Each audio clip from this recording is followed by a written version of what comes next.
অভিযোগ কমিয়ে দেন, দেখবেন সুখে থাকবেন। এইটা নাই, ওইটা নাই, এইটা পাই নাই, ওইটা পাই নাই, জীবনে এইটা হই নাই রে, ওইটা পাইলাম না রে, এরকম অভিযোগ করে দাদারছে অনেক। এরকম লোক আছে না নাই? এরা অসুখী, এরা অসফল। সফল ব্যক্তিদের একটা গুণাবলী হচ্ছে এরা কমপ্লেইন করে কম, কমপ্লেইন করে কম, তারা শুকরিয়া করে বেশি। দে আর ভেরি গ্রেটফুল, তারা শুকরিয়া করে বেশি। এটা পাই নাই, ওইটা পাই নাই, এগুলো বলবেন না। কারণ আপনি যেটা পাইয়া খুশি না, অনেকে এইটা পাওয়ার জন্য সংগ্রাম করে যাচ্ছে। আপনি এখন যেই জায়গাটাতে আছেন, এই জায়গাটাতে পৌঁছা অনেকের স্বপ্ন। আপনি এটা পেয়ে খুশি না, কিন্তু আপনার জায়গায় পৌঁছার জন্য অনেকে স্ট্রাগল করে যাচ্ছে, সংগ্রাম করে যাচ্ছে। আপনি যেই পজিশনে আছেন, শুধু এই পজিশনে আসাটাই অনেকের স্বপ্ন। তো শুকরিয়া করবেন না কেন? এজন্য সব সময় আমাদের বেশি বেশি শুকরিয়া করতে হবে। কার? রব্বুল আলামিন বলেন, কুল লাউ কানাল বাহরু মিদাদান লিকালিমাতি রাব্বি লানাফিদাল বাহরু ক্বাবলা আন তানফাদা কালিমাতু রাব্বি ওয়ালাউ জিনা বিমিসলিহি মাদাদা। সাগরের জলকে কালি করে, গাছের পাতাকে খাতা করে, তোমার মহিমা লেখা শেষ হবে না, যদিও লিখি প্রভু জীবন ভরে। সাগরের জলকে কালি করে, গাছের পাতাকে খাতা করে, তোমার মহিমা লেখা শেষ হবে না, যদিও লিখি প্রভু জীবন ভরে। সাগরের জলকে কালি করে, চিল্লায় বলেন ঠিক কিনা? সব সাগর মহাসাগরের জল যদি কালি হয়ে যায়, কি উপমা দিলেন আল্লাহ! সব সাগরের পানি যদি কালি হয়ে যায়, সব গাছের পাতাও যদি খাতা হয়ে যায়, আর সাগরের জল নামক কালি দিয়ে গাছের পাতা নামক খাতার উপরে যদি আমি আল্লাহর প্রশংসা তোমরা লিখতে শুরু করে দাও, সাগরের জল শেষ হয়ে যাবে, গাছের সব পাতাগুলো ফুরিয়ে যাবে, আমি আল্লাহর প্রশংসা করে শেষ করা যাবে না। সুবহানাল্লাহ বাড়িতে যায় বলবেন। সাগরের জল, চারটিখানি কথা। কয়টা সাগর দেখছেন আপনি? কয়টা সাগর ঘুরছেন? প্রশান্ত মহাসাগর দেখছেন আপনি? আটলান্টিক মহাসাগর দেখেছি আমরা? দেখি নাই। প্রশান্ত মহাসাগরের সবচেয়ে গভীর জায়গার নাম মারিয়ানা ট্রেঞ্চ। প্রায় 36,000 ফিট ওটা ডেপথ, গভীরতা।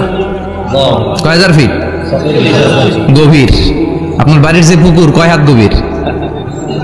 হ্যাঁ, 36,000 ফিট। কেন ইমাজিন, কল্পনা করতে পারেন? 36,000 ফিট গভীর এটা মারিয়ানা ট্রেঞ্চ, প্রশান্ত মহাসাগর। আর এই পৃথিবীর সবচেয়ে উঁচু যে পাহাড়টা, এটার নাম মাউন্ট এভারেস্ট। এটার উচ্চতা প্রায় অ্যাপ্রক্সিমেটলি অ্যারাউন্ড 29,000 ফিট। পাহাড়, পৃথিবীর সবচেয়ে উঁচু পর্বত শৃঙ্গ মাউন্ট এভারেস্ট 29,000 ফিট। আর পৃথিবীর সবচেয়ে গভীর সাগর, প্রশান্ত মহাসাগরের সবচেয়ে গভীর জায়গা মারিয়ানা ট্রেঞ্চ, ওইটা নাকি 36,000 ফিট। তাহলে ওই পাহাড়কে তুলে ধরে এনে প্রশান্ত মহাসাগরের সবচেয়ে গভীর জায়গা মারিয়ানা ট্রেঞ্চের উপর যদি ছেড়ে দেয়া হয়, পুরো পাহাড় ডুবে যাবে।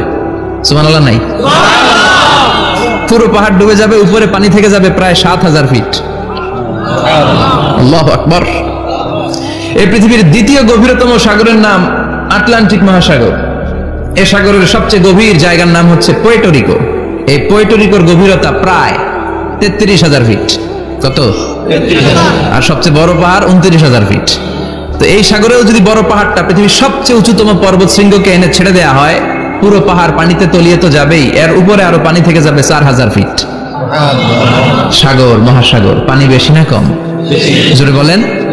কি বিশাল আটলান্টিক মহাসাগর! লম্বায় তো অনেক বড়, আড়াআড়ি ভাবে এটারে ক্রস করে অনেক প্লেন, অনেক বিমান। আগে কনকর্ড ক্রস করতো হিথ্রো এয়ারপোর্ট থেকে জন এফ কেনেডি এয়ারপোর্টে ল্যান্ড করার জন্য।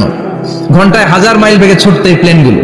তারপরেও আড়াআড়ি ভাবে, লম্বায় না, আড়াআড়ি ভাবে আটলান্টিক মহাসাগরকে ক্রস করতে 3-4 ঘন্টা লেগে যেত।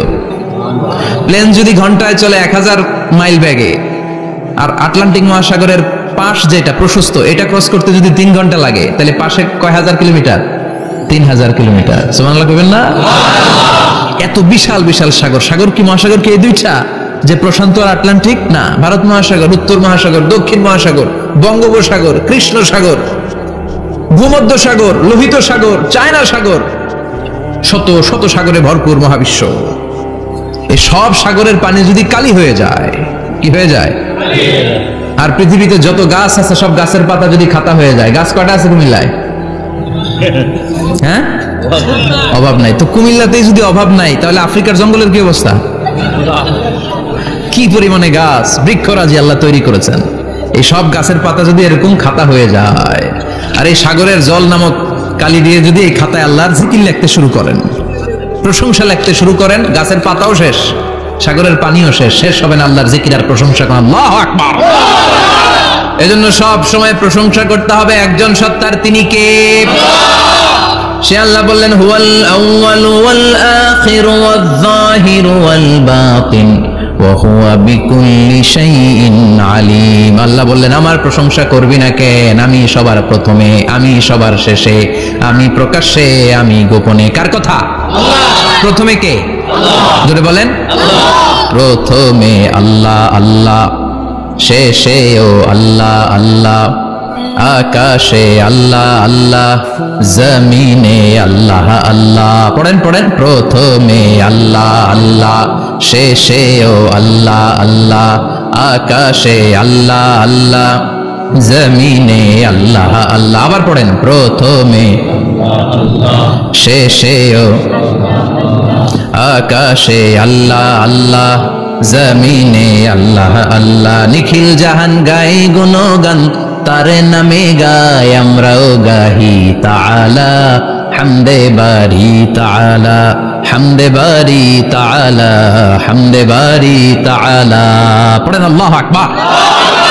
তিনিই প্রথম, তিনিই শেষ, তিনিই প্রকাশ্য, তিনিই গোপন। এজন্য প্রশংসা চলবে একজনের। চিল্লায় বলেন, কে? আল্লাহ তোমার প্রশংসার জন্য আমরণ আমরা করতে পারি, তৌফিক দাও। জোরে পড়েন আমিন। সুলতানপুর নুরানিয়া হাফিজিয়া মাদ্রাসা ও এতিমখানার উদ্যোগে আজকের এই প্রোগ্রাম সভাপতিত্ব করছেন আলহাজ শামসুল হক সরকার, অবসরপ্রাপ্ত সরকারি কর্মকর্তা। আসছেন সভাপতি, অসুস্থ, আল্লাহ তুমি সুস্থ করো। আমার আগে কথা বলছিলেন হযরত মাওলানা ইয়াহিয়া মাহমুদ দামাত বারাকাতুহু, প্রতিষ্ঠাতা প্রিন্সিপাল শাইখুল হাদিস জামিয়া দারুল উলুম রামপুরা ঢাকা। সুন্দর বয়ান করছিলেন, আমি খাচ্ছিলাম আর শুনছিলাম। প্রামাণ্য বর্ণনা করছিলেন কিভাবে কিয়ামত হবে, কিভাবে আমরা উঠব খুফাতান ওরাতান মুশাতান গুরলা, উলঙ্গ নেকেড। সেদিন আমাদের গায়ে জামা থাকবে? জ্যাকেট থাকবে খালি? কি থাকবে?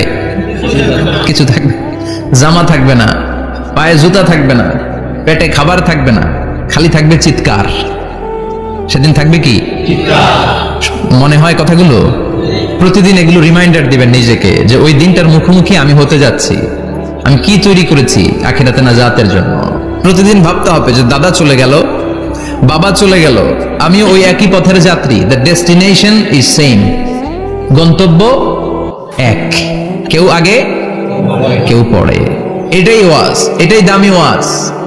এটা মনে রাখলেই মানুষ আর চুরি করতে পারে না, মিথ্যা বলতে পারে না, ইফটিজিং করতে পারে না, পরকিয়া করতে পারে না, মতের বিরুদ্ধে গেলে তারা রামদা দিয়ে কোপাইতে পারে না। চিল্লা এখন ঠিক কিনা? এটাই হচ্ছে ইসলাম। আখিরাতের স্মরণ, যিকরাদ্দার, চলে যেতে হবে। ছোট্ট আছি, বড় হব। এই যে দাড়ি পাকা মুরব্বীরা যারা আছেন, ওনার মায়ের পেট থেকে তো এরকম সাদা দাড়ি নিয়ে বেরিয়েছিল না? ছোট্ট বাচ্চা হয়ে এসেছিল, ওনারা ওয়া ওয়া করে কেঁদেছে। শৈশব, কৈশোর, যৌবন, প্রৌঢ়ত্ব, বার্ধক্য, বয়সের ভার, চুলার দাড়ির শুভ্রতা। আগে ছিল সিঙ্গেল, হয়েছে ডবল, এরপরে হয়েছে মেয়ের বাপ, এরপরে শ্বশুর, এরপরে নানা। This is the circle of life. এটাই সার্কেল, রাউন্ড, এভাবে ঘুরে আবার চলে যেতে হবে। এই চিন্তাটা যদি মাথায় থাকে, ওই লোক টেন্ডারবাজি করতে পারে? চাঁদাবাজি, ইফটিজিং, মিথ্যা বলতে পারে? যৌতুক খেতে পারে? এজন্য সব সময় give yourself the reminder of আখিরাহ। আখিরাতের রিমাইন্ডার নিজেরাই নিজে দেন। অন্যায় হয়ে গেলে, ভুল হয়ে গেলে রিমাইন্ডার দেন যে থাকতে আসি নাই, চলে যাব। কেউ থাকতে পারে নাই, নবীরাও পারে নাই। যে মালাকুল মাউত রূহ কবজ করে, ওই ফেরেশতা থাকতে পারছে? চলে গেছে। আমাদেরকে চলে যেতে হবে। আল্লাহ বুঝার তৌফিক দাও। তো উনি এগুলো নিয়ে দেখলাম কথা বলছিল, চমৎকার বলছিল। এরকম ভালো আলেমদের দাওয়াত দেওয়া উচিত, যারা কিচ্ছা কাহিনী না বলে কনস্ট্রাকটিভ কথা বলে, কিছু শিখে যাওয়া যায়, কিছু জেনে যাওয়া যায়। পুঁজির বোঝাটা হালকা না, ভারী করা যায়, ঠিক কিনা? আল্লাহ আমাদেরকে তৌফিক দান করুক, উনি যা বলেন আমরা যেন আমল করতে পারি। আর অনেকে কথা বলেছেন, যারাই বলেছেন নিঃসন্দেহে কোরআন থেকে বলেছেন। আমরা চাই এই কোরআনের কথা ছড়িয়ে পড়ুক শহর, গ্রাম, বন্দর, বিশ্বের আনাচে কানাচে সব জায়গায়। রাজি আছেন তো? কোরআন দিয়ে দেশ চলুক আমরা চাই না? কোরআন দিয়ে সমাজ চলুক আমরা চাই না? কোরআনের ভেতরে সব সমস্যার সমাধান দিয়েছে কে? আল্লাহ। সমাধান চাও যদি জীবনে মরণে, ফিরে যাও খুঁজে নাও, চোখ রাখো কোরআনে। পড়েন সবাই, সমাধান ফিরে যাও খুঁজে নাও, চোখ রাখো কোরআনে। If you want the solution this দুনিয়া এন্ড আখিরা, go back, have a look to the holy Quran. ঠিক কি না? Go back, sit down and have a look to the Quran. বসো, ঠান্ডা মাথায় দেখো কোরআনে কি বলেছে আল্লাহ। প্রবলেম সলভিং মেথডোলজি, সব সমস্যার সমাধান এই কোরআনে আছে না নাই? এই কোরআনের মজলিসে আজকে আসতে বসতে পেরে খুশি না বেজার? কম না বেশি? আসুন আমরা আল্লাহর দরবারে শুকরিয়া জানাই আর পড়ি আলহামদুলিল্লাহ। প্রাণটা খুলে পড়েন আলহামদুলিল্লাহ। আল্লাহর একটা ডাক দেন, বলেন ইয়া আল্লাহ। আরো জোরে পড়েন ইয়া আল্লাহ। আল্লাহ তুমি কবুল করো।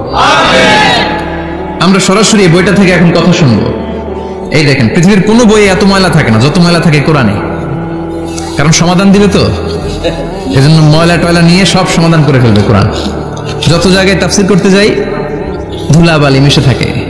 কোরআন for not your bookshelf, কোরআন ইজ ফর ইউর সেলফ। কোরআন আপনার বুক সেলফের জন্য না, কোরআন আপনার জন্য। আমরা বুক সেলফে রাখি, তাও নিচের থাকে না, উপরের থাকে, যাতে কেউ নাগাল না পায়। এরকম ডাকাইত আছে না নাই? কোরআনের সাথে অ্যাটাচমেন্ট বাড়াতে হবে। You have to increase your attachment with the holy কোরআন। এটা এনলাইটেন করতে এসেছে আপনার জীবনকে, আলোকিত। আলোকিত, এই যে আমরা কোরআনের উপর আলোকপাত করি না, এটা এনলাইটেন করে, আলো বিচ্ছুরিত করে, আপনার জীবনকে উজালা করবে। এজন্য কোরআনের সাথে সম্পর্ক বাড়াতে হবে, শুদ্ধভাবে পড়তে জানতে হবে, অর্থ জানতে হবে। আল্লাহ কি বলেছেন জানতে মনে চায় না? আসুন আমরা জানার চেষ্টা করি। আল্লাহ তুমি তৌফিক দাও, পড়েন আমিন। আমি আপনাদের খেদমতে সূরা ইয়াসিন থেকে তেলাওয়াত করছি, টের পাইছেন? ইয়াসিন মুখস্থ আছে কার কার? আর উঠবে না? মাশাআল্লাহ। অর্ধেক মুখস্থ আছে কার দেখি?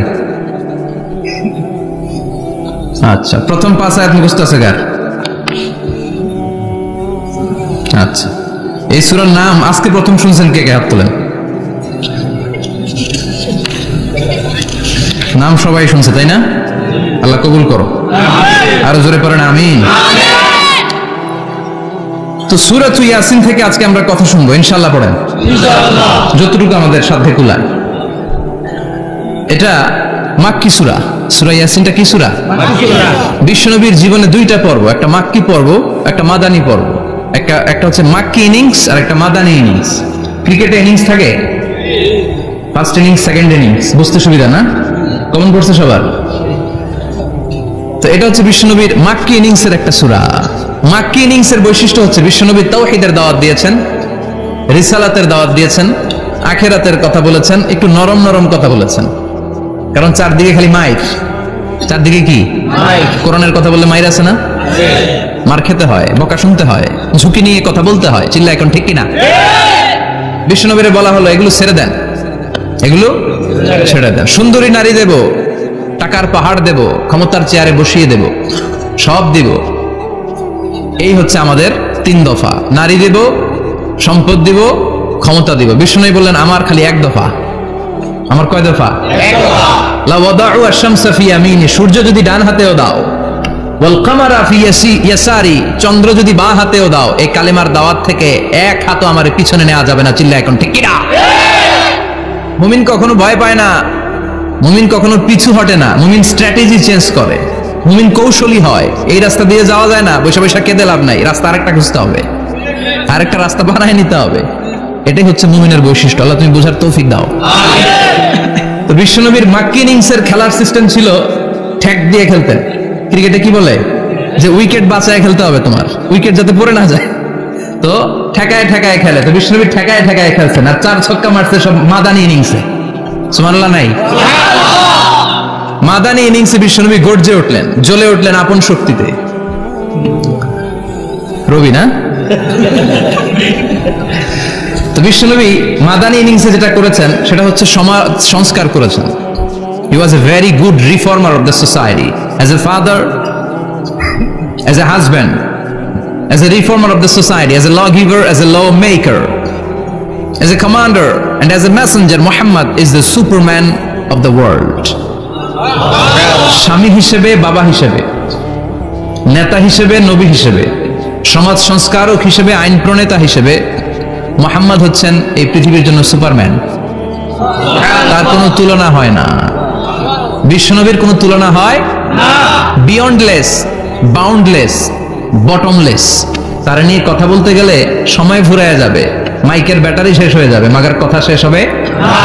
এজন্য ওনার জীবনের ক্ষেত্রে বলা হয় বিয়ন্ডলেস, বাউন্ডলেস, বটমলেস। অসাধারণ ব্যক্তিত্ব, সুপার ক্যালিফ্রাজিলিস্টিক এক্সপিয়ালিডোসাস, অসাধারণ, যার কোনো তুলনা হয় না, এক্সেলেন্ট, আনপ্যারালাল।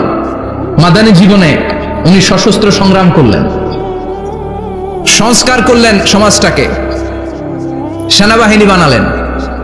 তখন আর নরম নরম ভাবে খেলে নাই, গরম ভাবে খেলেছে। এটা হচ্ছে ইমানের দাবি। মুমিনরা কৌশলী হয়, যখন যে পরিস্থিতি, ওই পরিস্থিতির সাথে তাদের স্ট্র্যাটেজি তারা পাল্টায়। তো বিশ্বনবীর মাদানী ইনিংসে এই সূরা নাজিল হয়নি, হয়েছে মাক্কি ইনিংসে, মাক্কি সূরা। এই সূরার অনেক ফজিলত, ছোটবেলা থেকেই সূরা ইয়াসিনের অনেক ফজিলতের কথা আমরা শুনেছি না? বিশ্বনবী বলেছেন ইন্না লিকুল্লি শাইইন কলবান ওয়া কলবুল কুরআনি সূরাতু ইয়াসিন। সব জিনিসের একটা কলব আছে, হৃদয় আছে, অন্তর আছে, আর কোরআনের কলবের নাম হচ্ছে সূরা ইয়াসিন। বিশ্বনবী বললেন ইন্না লিকুল্লি শাইইন কলবান, সব জিনিসের একটা কলব আছে। ওয়া ইন্না কলবাল কুরআনি সূরাতু ইয়াসিন, আর কোরআনের কলবের নাম হলো সূরাতু ইয়াসিন। মান ক্বারাআ সূরাতা ইয়াসিন মাররা ওয়াহিদা, একবার সূরাতু ইয়াসিন তেলাওয়াত করলে 10 পারা কোরআন খতমের সওয়াব হয়ে যায়। বিশ্বনবী বলতেন ইন্না ফিল জাসাদি মুদগা, দেহে একটা গোশতের টুকরা আছে, ইযা সালুহাত সালুহাল জাসাদু কুল্লু, এই দেহের গোশতের টুকরা যদি ভালো হয়ে যায় পুরো দেহটারে ভালো করে দেয় কে? আল্লাহ। এই দেহের গোশতের টুকরাটা যদি পচে যায় পুরো দেহটারে নষ্ট করে দেয় কে? আল্লাহ। বিশ্বনবী বললেন আলা ওয়াহিয়াল কলব, ওই টুকরাটার নাম হলো কলব। টুকরাটার নাম কি? কলব। এজন্য কলবের মধ্যে আল্লাহর জিকির বসাইতে হবে। কি বসাবেন? জিকির। নাকি আয়না বসাবেন? আয়না বসায় না? আয়না বসাইয়া দে মোর দয়াল বাবা, কেবলা কাবা, সব মুখস্থ। আয়না বসাইয়া দে মোর, নবীর কলবে আয়না বসায় নাই নবী। সেদিন আবু বকর, ওমর ফারুক, কেউ আয়না বসাইছে? আবু হানিফা, শাফিঈ, এরা কলবের মধ্যে আয়না বসাইছে? বসাইছে জিকির। চিল্লায় বলেন বসাইছে কি? এজন্য আল্লাহ বললেন আলা বিযিক্রিল্লাহি তাতমাইন্নুল কুলুব, দুনিয়ার কোন জিনিস দিয়ে কলব ঠান্ডা হয় না, দুনিয়ার কোন জিনিস দিয়ে কলব পরিচ্ছন্ন হয় না। কলব শুধু পরিচ্ছন্ন হয় একটা জিনিস দিয়ে, লা ইলাহা ইল্লাল্লাহ, লা ইলাহা ইল্লাল্লাহু মুহাম্মাদুর রাসূলুল্লাহ সাল্লাল্লাহু আলাইহি ওয়াসাল্লাম। তাহলে কোরআনের একটা কলব আছে, আমাদের দেহে যেমনি কলব আছে, প্রতিটা প্রাণীর যেমনি কলব আছে, অন্তর আছে, কোরআনেরও কলব আছে না নাই? আছে। কোরআনের কলবের নাম? চিল্লায় বলেন কোরআনের কলবের নাম? আবার বিশ্বনবী বলতেন ইকরাউ আলা মাউতাকুম সূরাত ইয়াসিন, তোমাদের মুমূর্ষ ব্যক্তিদের সামনে বসে সূরাত ইয়াসিন তেলাওয়াত করো। রূহ চলে যাবে, মৃত্যুর একেবারে দ্বার প্রান্তে দাঁড়িয়ে এই মুহূর্তে তার পাশে বসে পড়তে আরম্ভ করেন ইয়াসিন ওয়াল কুরআনিল হাকীম ইন্নাকা লামিনাল মুরসালিন আলা সিরাতিন মুস্তাকিম। ওই ব্যক্তির ঈমানের মৃত্যু দান করে দিবে কে? আল্লাহ। মৃত্যুর কষ্ট হালকা করে দিবে কে? আল্লাহ। আবার বিশ্বনবী বলতেন রাত্রিবেলা যে ব্যক্তি একবার সূরাত ইয়াসিন তেলাওয়াত করে ঘুমাতে যায়, সকালবেলা নিষ্পাপ অবস্থায় তারে ঘুম থেকে জাগাবে কে? আল্লাহ। তাহলে এই সূরার মর্যাদা কম কম না বেশি বেশি? কলবুল কোরআন, এটা কোরআনের কলব, একবার পড়লে 10 পারার সওয়াব। আবার মুমূর্ষ ব্যক্তির সামনে বসে সূরা ইয়াসিন তেলাওয়াত করতে বলা হয়েছে, তাহলে মৃত্যুর কষ্টকে হালকা করে দেয় কে? আল্লাহ। আবার রাত্রিবেলা সূরা ইয়াসিন তেলাওয়াত করলে সকালবেলায় নিষ্পাপ বানায় দেয় কে? আল্লাহ। মনে থাকবে? কোরআনের কলবের নাম কি? ভুলে যাবেন না তো? বেশি বেশি তেলাওয়াত করতে রাজি আছেন? সকাল সন্ধ্যা তেলাওয়াত করবেন তো? সূরা ইয়াসিন ছাড়াও এই সূরার অনেকগুলো নাম তাফসীর গ্রন্থে পাওয়া যায়। এই সূরার একটা নাম হচ্ছে সূরাতুল কাদিয়া। সূরাতুল কাদিয়া তাকদি হাজাত কারিহা। যে সূরা তেলাওয়াত করে ওই তেলাওয়াতকারীর যে হাজত আছে, প্রয়োজন আছে, এই সূরার বরকতে আল্লাহ তার প্রয়োজন পূরণ করে দেয়। আমাদের জীবনে প্রয়োজন আছে না নাই? কার কাছে চাইবো? বিপদে পড়লে কারে বলবো? আমরা বিপদে পড়লে প্রথমে শেয়ার দেই ফেসবুকে। কোথায় শেয়ার? আগে শেয়ার দিব কার কাছে? মনে থাকবে? বিপদে পড়লে ফেসবুকে শেয়ার দিব না, বন্ধুরে শেয়ার করব না, বউয়ের কাছেও পরে শেয়ার করব, আগে শেয়ার করব কার কাছে? মনে থাকবে?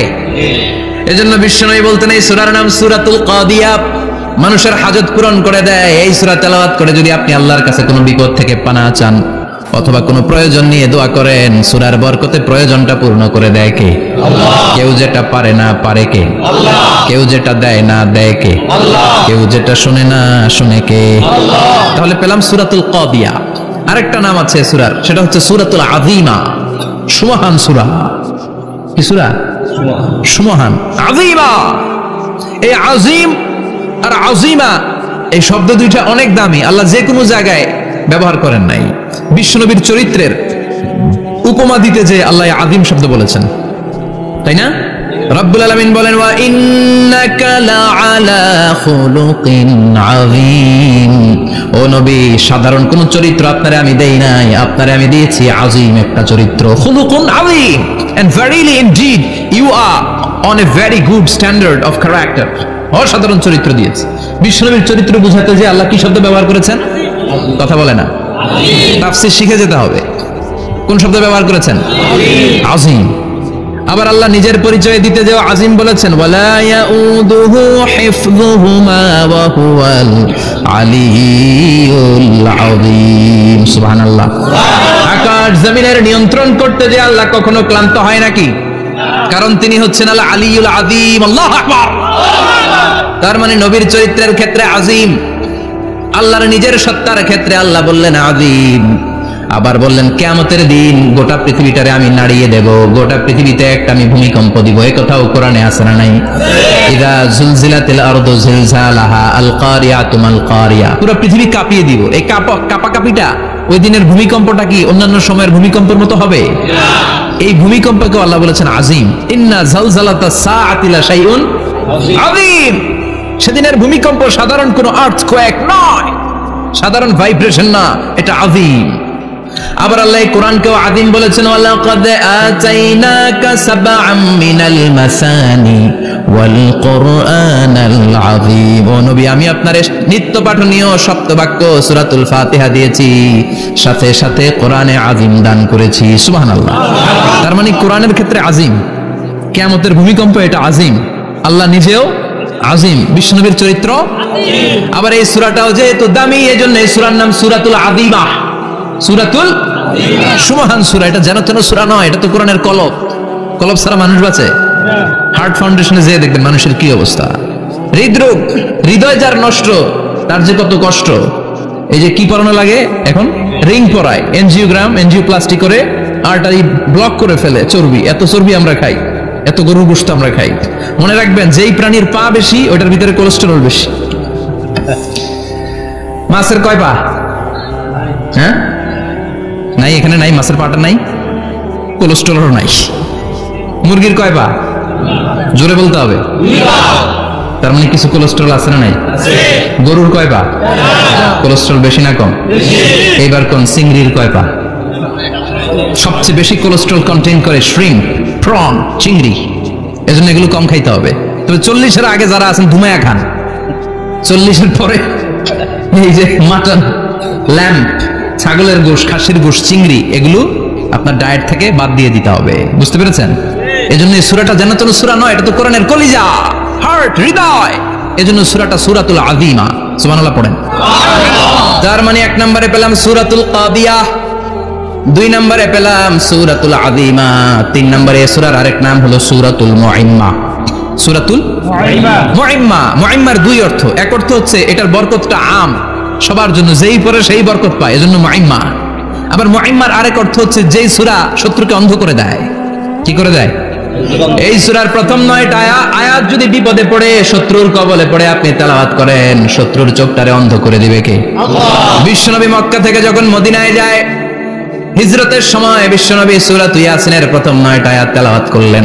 তেলাওয়াত করে আল্লাহর নাম নিয়ে ঘর থেকে বের হলেন। আশেপাশে কাফেররা ঘুরে কিন্তু বিশ্বনবীরে দেখে না, সবাই খালি এরকম এরকম করে, ডানে বায়ে হাতায় বিশ্বনবীর সামনে দিয়ে যায়, কিন্তু কাফেরদের চোখ অন্ধ করে দিয়েছে কে? এজন্য কোরআন তেলাওয়াত করলে কাফেরদের চোখকে অন্ধ বানায় দেয় কে? এজন্য সূরার একটা নাম হচ্ছে সূরাতুল মুআইম্মা। কি নাম? অন্ধ করে দেয়। তাফসিরে কুরতুবির মুসান্নিফ ইমাম আল কুরতুবি, উনাকে জালিম বাদশা বন্দী করেছিল। ওনার তাফসিরে এসেছে উনি শক্তিশালী লোক ছিলেন, জেলখানা ভেঙে বাঁচার জন্য দিছে দৌড়। উনারেও ধরার জন্য জালিম বাদশার সৈনিকেরা ঘোড়া নিয়ে রওনা হয়েছে। উনিও দৌড়ায়, ঘোড়াও পেছন থেকে আসে। উনি মানুষ কি ঘোড়ার দৌড়ের সাথে পারে? উনি হাঁটতে হাঁটতে হয়রান হয়ে এক বালুর ময়দানে যে ধপাস করে পড়েছেন। ওরাও ঘোড়া দিয়ে এসে নেমেছে, কিন্তু আজীব তামাশা, উনি বালুতে ধপাস করে পড়েই সূরা ইয়াসিনের প্রথম 9 আয়াত তেলাওয়াত করতে শুরু করেছেন। ওরা নিচে নেমে ডানে বায়ে সামনে পিছনে খালি খুঁজে, কিন্তু দেখে না, সামনেই কিন্তু বসা। ওদের চোখটা অন্ধ করে দিছে কে? বিশ্বাস হয়? ঈমান হয়? এজন্য বিপদে পড়লে সূরা ইয়াসিনের প্রথম 9 আয়াত পড়তে রাজি আছেন? আল্লাহ তুমি তৌফিক দাও। আর জোরে পড়েন আমিন। এজন্য আল্লাহ চমৎকার ভাবে এই সূরাটা শুরু করে দিলেন। 2টা কাটা অক্ষর দিয়ে আল্লাহ বললেন ইয়াসিন ওয়াল কুরআনিল হাকীম ইন্নাকা লামিনাল মুরসালিন আলা সিরাতিম মুস্তাকিম। পড়েন সুবহানাল্লাহ। ইয়াসিন সূরাটা শুরু করলেন কি দিয়ে? ইয়াসিন। এটা কি কোনো বাক্য? এটা কি কোনো শব্দ? এটা কি অক্ষর? 2টা। প্রথম অক্ষরের নাম, দ্বিতীয়টা আওয়াজ করে বলেন, প্রথম অক্ষরটার নাম, দ্বিতীয়টা। খুব চমৎকার না? বাক্য দিয়ে এই সূরাটা শুরু করে নাই। যেমন ইযা জুলজিলাতিল আরদু জিলজালাহা, এই সূরার প্রথম আয়াত, এটা একটা বাক্য না? জি। আচ্ছা। ওয়াদ-দুহা ওয়াল-লাইলি ইযা সাজা, বাক্য না? জি। কিন্তু ইয়াসিন এটা কি কোনো বাক্য? না। এটা কি কোনো শব্দ? না, এটা কাটা 2টা অক্ষর। সুবহানাল্লাহ পড়েন। আল্লাহ 114টা সূরার প্রায় 29টা সূরা এরকম কাটা কাটা অক্ষর দিয়ে শুরু করেছেন।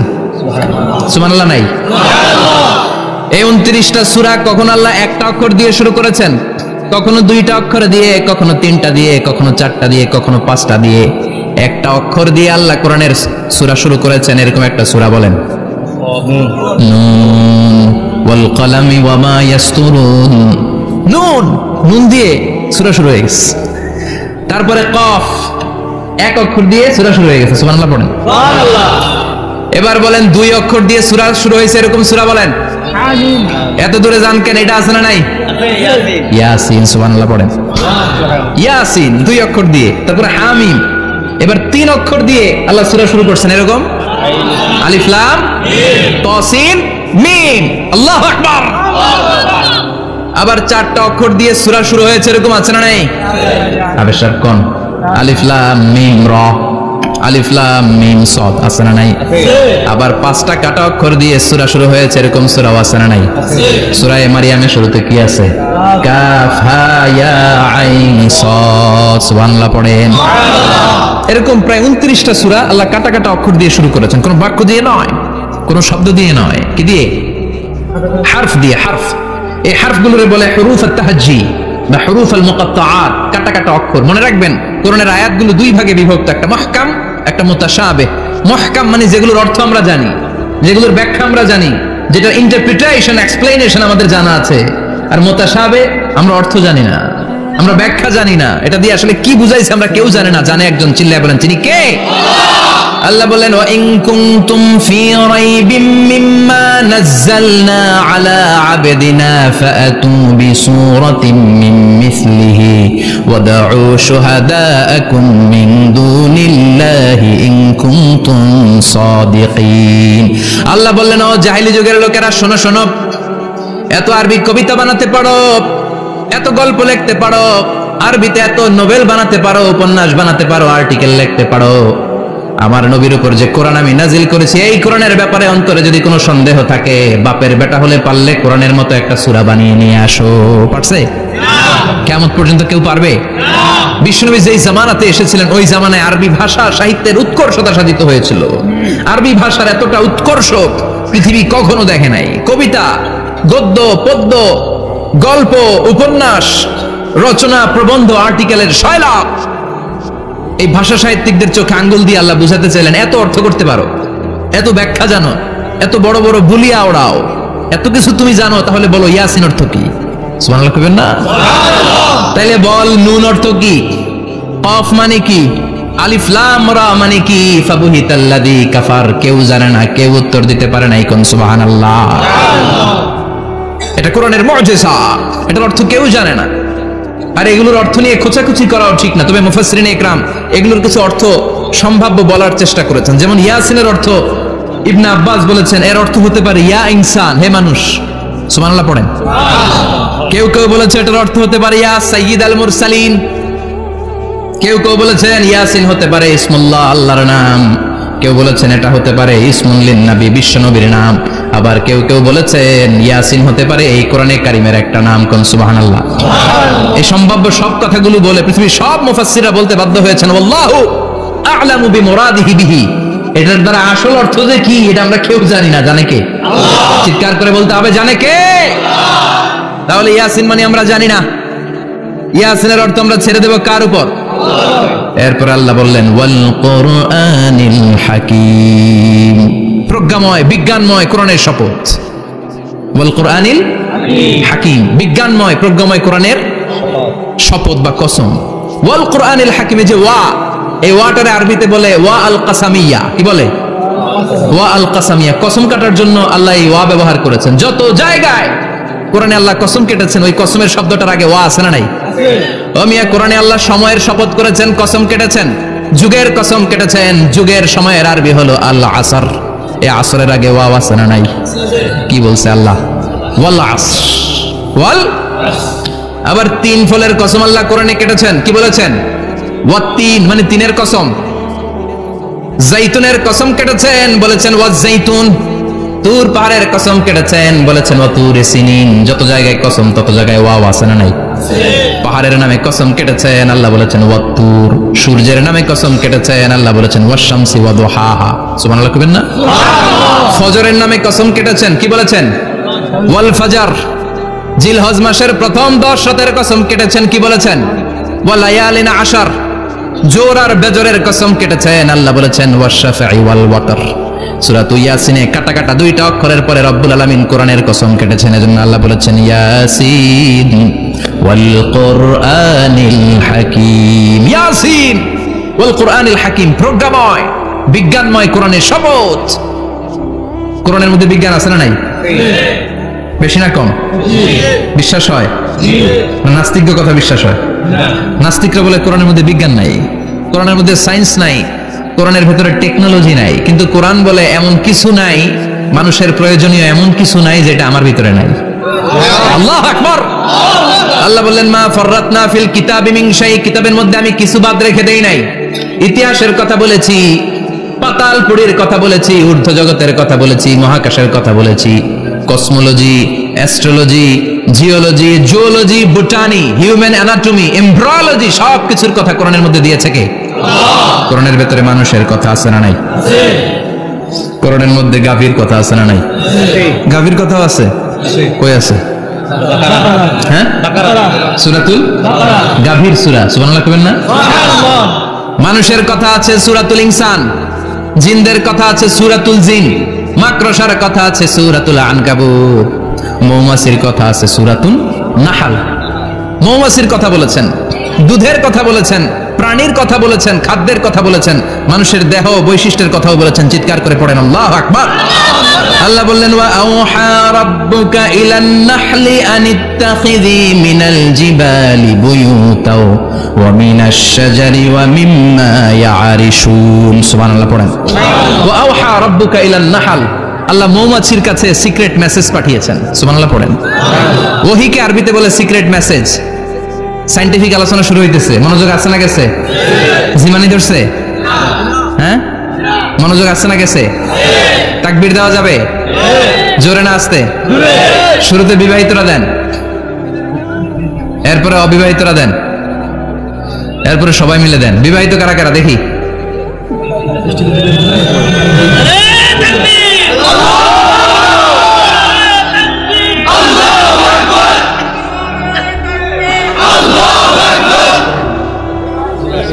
বিবাহিতরা অবিবাহিতরা দিবেন না?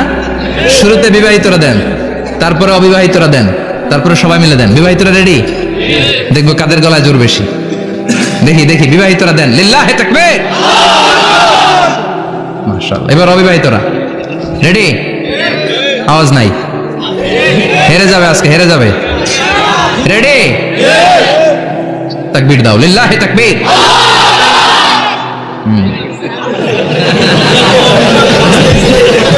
ইয়াংদের পারফরমেন্স আলাদা, আওয়াজ বেশি। এবার সবাই মিলে তিনটা, লিল্লাহি তাকবীর, লিল্লাহি তাকবীর, লিল্লাহি তাকবীর। আল্লাহ মৌমাছিকে ওহী করেছেন। কি করেছে দেখেন, ওয়াল কুরআনিল হাকিম। আল্লাহ যে বললেন, শেষ হবে না এই কথা। ওয়াল কুরআনিল হাকিম, বিজ্ঞানময় কোরআনের শপথ, প্রজ্ঞাময় কোরআনের শপথ। বিশ্বনবী বলেন, লা তুহসা আজাইবুহু, কোরআনের আশ্চর্যান্বিতার কোনো শেষ নাই। ওয়ালা তাবলা গারাইবুহু, কোরআন কোনদিন কারো কাছে পুরাতন মনে হয় না। ফিহি মাসাবিহুল হুদা, কোরআনের মধ্যে আছে হেদায়েতের মশাল। ওয়া মানারুল হিকমা, কোরআন হলো বিজ্ঞানের সুউচ্চ মিনার। লা তুহসা আজাইবুহু, কোরআনের আশ্চর্যান্বিতার শেষ নাই। যতই পড়বেন আপনি আশ্চর্য হয়ে যাবেন, যতই স্টাডি করবেন, যতই অধ্যয়ন করবেন, আপনার চোখকে খুলে দিবে কে? ওয়ালা তাবলা গারাইবুহু, কোরআন কখনো পুরাতন হয় না। পুরান হয় নাকি? যার বয়স 50 বছর ধরে নামাজি মানুষ, প্রতি নামাজের প্রত্যেক রাকাতে কোন সূরা পড়া লাগে? তো 50 বছর যদি কেউ নামাজি হয়, তাহলে কত লক্ষবার উনি সূরা ফাতিহা পড়ছেন উনি নিজে জানে? তারপরে কোনোদিন কি মনে হয়েছে সূরা ফাতিহাটা একটু পুরান পুরান লাগে? আজকে কুল হুয়াল্লাহ দিয়ে শুরু করুন, কথা বলেন। পুরান লাগছে কোনোদিন? এত পড়ছি এটা, আজকে আর এটা না, আজকে আরেকটা, এরকম মনে হয়? ওয়ালা তাবলা গারাইবুহু, পুরান লাগে না। প্রতিদিন নতুন, প্রতিনিয়তই নতুন, অলওয়েজ নিউ, সব সময় নতুন। এজন্য বিশ্বনবী বললেন, লা তুহসা আজাইবুহু, কোরআনের আশ্চর্যান্বিতার শেষ নাই। ওয়ালা তাবলা গারাইবুহু, কোরআন কখনো পুরাতন হয় না।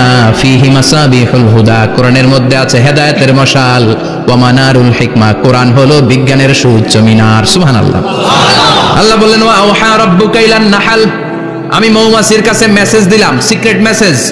আনিত্তাখিযি মিনাল জিবালি বুয়ুতা, তোমরা পাহাড়ের মধ্যে তোমাদের বাড়ি বানাও, মৌচাক বানাও। ওমিনা সাজার, গাছের মগ ডালে, বড় বড় ডালে তোমরা বাসা বানাও। ওয়ামিম্মা ইয়ারিশুন, উঁচু উঁচু জায়গায় মৌচাক বানাও, যাতে করে গ্রামের ছোট্ট ছেলেরা ঢিল মারতে না পারে। কোন সুবহানাল্লাহ। মৌমাছির আল্লাহ শিখাই দিছে, নিচু জায়গায় কোনোদিন মৌমাছির বাসা দেখবেন?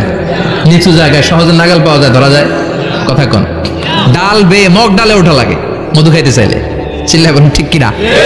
আল্লাহ সিক্রেট মেসেজ দিলেন আর বললেন, আনিত্তাখিযি। আলেম যারা আছেন বলেন তো, ইত্তাখিযি এটা কি মুজাক্কারের সিগা না মুয়ান্নাসের সিগা? কথা কইতে হবে, কেউ নাই এটার উত্তর দেওয়ার মতো। মুয়ান্নাস, মাশাআল্লাহ, এটা স্ত্রীবাচক শব্দ। আল্লাহ মৌমাছিকে যে মেসেজ করছে, পুরুষ মৌমাছিরে কয় নাই, এটা নারী মৌমাছিরে কইছে। চিল্লা এখন সুবহানাল্লাহ। এখন গবেষণা করে দেখা গিয়েছে, কার্ল ভন ফ্রিচ, একজন অস্ট্রিয়ান বিজ্ঞানী, উনি এটা নিয়ে গবেষণা করে 73 সালে 1973 নোবেল পেয়ে গেছে। এই আয়াতের উপর গবেষণা করে আল্লাহ কেমন করে সিক্রেট মেসেজ দিয়েছেন, কেমন করে মৌমাছি মৌচাকের বাসা বাঁধে, কেমন করে মধু আহরিত হয়, এটার উপর গবেষণা করে উনি একটা বই লিখেছেন, দ্য ডান্সিং বিজ। নেচে যাওয়া মৌমাছিগুলো, নাচতে নাচতে যেতে থাকা মৌমাছিগুলোর উপর একটা বই লিখে, দ্য ডান্সিং বিজ লিখে উনি নোবেল প্রাইজ পেয়েছেন এই মধুর উপরে। চিল্লায় পড়েন আল্লাহু আকবার। এখন কোরআনের আয়াত থেকে বোঝা গেল, আনিত্তাখিযি মিনাল জিবালি বুয়ুতা, আল্লাহ নারী মৌমাছিকে বলেছেন মৌচাক বানাও, তোমাদের মধু রাখার জন্য বাসা বানাও। কার্ল ভন ফ্রিচ গবেষণা করে পেয়েছে, মৌচাকের বাসা বানানো হয়, মধু আহরণ করা হয়। যেই মৌমাছিটা নেতৃত্ব দেয়, এটা পুরুষ মৌমাছি নয়, এটা হলো মহিলা মৌমাছি। কোন সুবহানাল্লাহ। পুরো মৌচাকের মধ্যে মধু আহরণ, মধু নেওয়া, পুরো প্রসিডিউরটা সারার জন্য কোনো পুরুষ মৌমাছি লিডিং দেয় না, লিডিং দেয় একটা নারী মৌমাছি, স্ত্রী মৌমাছি। এজন্য ইত্তাখিয, ম্যাসকুলিন জেন্ডার ইউজ না করে আল্লাহ বলেছেন ইত্তাখিযি। নারী মৌমাছিকে আল্লাহ অ্যাড্রেস করে বলেছেন, যাও মৌচাক বানাও আর এটার মধ্যে মধু আহরণ করো। চিল্লায় পড়েন আল্লাহু আকবার। আল্লাহ বললেন, ইত্তাখিযি মিনাল জিবালি বুয়ুতা, পাহাড়ের মধ্যে ঘর বানাও। মিনাশ সাজার, গাছের বড় ডালের মধ্যে ঘর বানাও। ওয়া মিম্মা ইয়ারিশুন, উঁচু উঁচু জায়গায় ঘর বানাও। উনি গবেষণা পেয়েছেন এই মধুর মধ্যে অসাধারণ কিছু ন্যাচারাল অ্যান্টিসেপটিক আছে। কি আছে? Natural antiseptic. এটার নাম হচ্ছে প্রপিলিস। প্রপিলিস নামে একটা লিকুইড পাওয়া যায়, মৌচাকের মধ্যে, এটা কাটা জায়গায় লাগা দিলে স্যাভলন ডেটল কিছু লাগানো লাগবে না, ওই প্রপোলিসের কারণে আপনার কাটা জায়গা এমনি শুকিয়ে যাবে। সুবহানাল্লাহ পড়েন। দ্বিতীয় বিশ্বযুদ্ধে রাশিয়ান যত সৈনিকরা যুদ্ধে আহত হতো, ওরা আলাদা করে অ্যান্টিসেপটিক খাইতো না, ওরা মধু আইনা লাগাই দিত আর সুস্থ হয়ে যেত। সুবহানাল্লাহ পড়েন। নিউজিল্যান্ডের কিছু বিজ্ঞানীরা আবিষ্কার করেছে মৌমাছির হুলের ভিতরে রেমিটিক ফিভারের অ্যান্টিবায়োটিক আছে। অনেকের বাত জ্বর হয়, বাতের ব্যথা থাকে না, থাকে, মুরব্বীদের বেশি হয়। ওই জায়গার মধ্যে যদি আপনি মৌমাছি এনে ঢুকাই দিতে পারেন, মৌমাছির হুল লাগাই দিতে পারেন, ভালো হয়ে যাবে। মৌমাছি যখন হুল ফুটে আরাম লাগে না অনেক? খাইছেন, কামড় খাইছেন? হ্যাঁ, মজা লাগে। তো নিউজিল্যান্ডের এই গবেষকরা এরা আবিষ্কার করেছে যে মৌমাছি যদি হুল ফুটিয়ে দেয়, ওখানে বাতের ব্যথা থাকলে, বেদনা থাকলে এটা ভালো হয়ে যাবে। আমি নিজে দেখেছি, বিবিসি একটা ডকুমেন্টারি, ইজিপশিয়ান একজন ফিজিশিয়ান, চিকিৎসক, উনি ওনার বাতের ব্যথায় আক্রান্ত যত রোগীরা আছে ওদের গায়ের মধ্যে মৌমাছি এনে এনে নিজে নিজে হুল ফুটায়। রোগী চিৎকার মারে, ও মাগো, ও আল্লাহ গো, কিন্তু একদিন পরে ব্যথা নাই, আর কয় ভালো হয়ে গেছি। সুবহানাল্লাহ কবেন না? তো এজন্য এই কার্ল ভন ফ্রিজ 1973-তে দ্য ডান্সিং বিজ লেখে গোটা বিশ্বকে তাক লাগিয়ে দিয়েছে। তার গবেষণার প্রতিটি পয়েন্ট কোরআনের আয়াতের সাথে মিলে যায়। চিৎকার করে পড়েন আল্লাহু আকবার। এই যে আমরা মধু খাই, এই মৌচাকের ভেতরে অন এন অ্যাভারেজ অ্যারাউন্ড 60,000 মৌমাছি থাকে। তিন ভাগে, একটা হচ্ছে কুইন বি, একটা মেল বি, আর একটা হচ্ছে ওয়ার্কার বি। একটা থাকে রানী মৌমাছি, এর নেতৃত্বে সবাই চলে। আর একটা থাকে মেল বি, পুরুষ মৌমাছি, বংশ বাড়ানোর জন্য এদের কাজে লাগে। আর সব হচ্ছে ওয়ার্কার বি, সবাই কাজ করে। আল্লাহ বললেন সুম্মা কুলি মিন কুল্লি সামারাত ফাসলুকি সুবুলা রাব্বিকি যুলুলা। আল্লাহ সিক্রেট মেসেজ দিয়ে বললেন, গাছের উপরে বাসাবাদ, পাহাড়ের উপরে মৌচাকের বাসাবাদ, উঁচু উঁচু জায়গায় তোমরা তোমাদের বাসা বাঁধো। সুম্মা কুলি মিন কুল্লি সামারাত, এরপর এলাকার যত মিষ্টি মিষ্টি ফুল আছে, ফল আছে, ওখান থেকে রস নিয়ে আসো। সুবহানাল্লাহ। পুষ্প রস সংগ্রহ করে মধুগুলো, এটার বলে sweet nectar. They collect the sweet nectar from the flowers. এবং মধুর মধ্যে এত চমৎকার জিনিস থাকার কারণ হচ্ছে মৌমাছিগুলো ওই এলাকার সব ধরনের ফুল, ভালো ভালো সুগন্ধযুক্ত ফুল ফল থেকে রস নিয়ে আসে। তো ওই গাছগুলোর মধ্যে বনাজি গাছ আছে না নাই? ঔষধি গাছ আছে না নাই? এজন্য মধুরে বলা হয় সব রোগের ঔষধ। যত বনাজি ঔষধি গাছের নির্যাস আর পুষ্প রস আছে, সব আল্লাহ মধুর ভিতরে ঢুকায়া মধুকে আল্লাহ ন্যাচারাল ভ্যাকসিন বানিয়ে দিয়েছেন। চিল্লায়ে পড়েন আল্লাহু আকবার। আল্লাহ বললেন সুম্মা কুলি মিন কুল্লি সামারাত, সব ফল আর ফুল থেকেই নেকটার পুষ্পরস নিয়ে আসো। ফাসলুকি সুবুলা রাব্বিকি যুলুলা, যেমন যেমন গিয়েছিলা পথ চিনায় আবার ফিরে আসো। ইয়াখরুজু মিন বুতুনিহা শারাব, এরপর তাদের পেট থেকে বের হয় শারাব। মুখতালিফুন আলওয়ানু, এক একটা মধুর কালার হয়ে যায় এক এক রকম। কোন সুবহানাল্লাহ। সরষে ফুলের মধু একটু সাদা সাদা হয় না? আমি হচ্ছি মধু খাওয়ার পোক।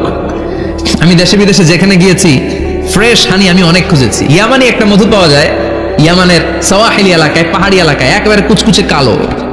আবার অনেক মধু আছে কিছুটা খয়েরি এবং হলুদ বর্ণের, কিন্তু সরষে ফুলের যে মধুটা এটা অনেকটা সাদা। এই পুষ্পরস নিয়ে মৌমাছিগুলো মৌচাকের মধ্যে ঢেলে দেয় না, এগুলো খেয়ে ফেলে। প্রত্যেকটা মৌমাছির পেটের ভেতরে আল্লাহ 2টা করে স্টোমাক দিয়েছে, পাকস্থলী। সুবহানাল্লাহ পড়ে। এটাই Karl von Frisch the dancing bees বইয়ের মধ্যে লিখেছে গবেষণায়, যে 2টা পাকস্থলী। একটা পাকস্থলী দিয়ে মৌমাছি খায়, নিজে খেয়ে বাঁচে, আর একটা পাকস্থলী দিয়ে এই ফ্লাওয়ার নেক্টার, পুষ্পরস সংগ্রহ করে ওই পাকস্থলীতে রাখে। ওই পাকস্থলীর ভেতরে আল্লাহ একটা ন্যাচারাল এনজাইম দিয়েছেন। ওই এনজাইমের সাথে ওই পুষ্পরসটা মিক্সড হয়। তারপরে আরেকটা টিউব আছে, ওই টিউব দিয়ে মৌমাছি যে সে বাসার মধ্যে মৌমাছি যে সেখানে সাপ্লাই করে দিয়ে আসে, মধু ঢুকিয়ে দিয়ে আসে। চিল্লায় পড়েন সুবহানাল্লাহ। তার মানে বিষয়টা এমন না ফুলের রস নিয়ে মৌচাকের দিয়ে আসলো, ফুলের রস সে নেয়, তার স্পেশাল একটা স্টোমাকের মধ্যে ঢুকায়, সেখানে এনজাইম দিয়ে, পাচক রস দিয়ে আল্লাহ এটাকে সমৃদ্ধ করে দেয়। তারপর আলাদা একটা নল দিয়ে, টিউব দিয়ে মৌচাকের ভেতরে ঢুকিয়ে দেয়। কোন সুবহানাল্লাহ। কি অসাধারণ পদ্ধতিতে আল্লাহ মধু বানালেন।